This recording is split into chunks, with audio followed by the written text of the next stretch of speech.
বাংলাদেশের উন্নয়ন শেখ হাসিনার বিদায়ন বগুড়াবাসীর পক্ষ থেকে লাল গোলাপ শুভেচ্ছা বগুড়াবাসীর পক্ষ থেকে।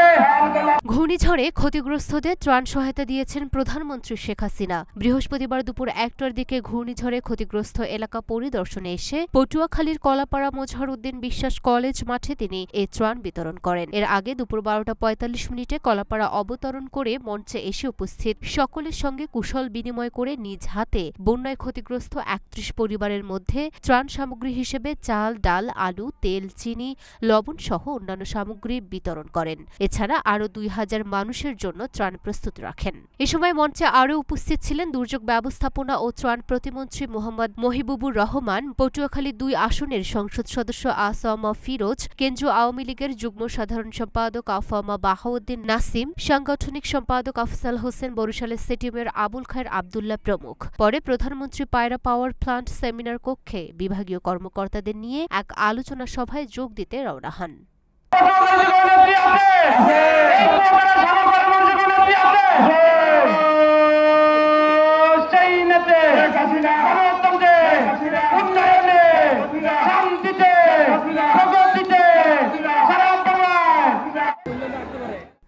Luna Afroz, Dhaka post.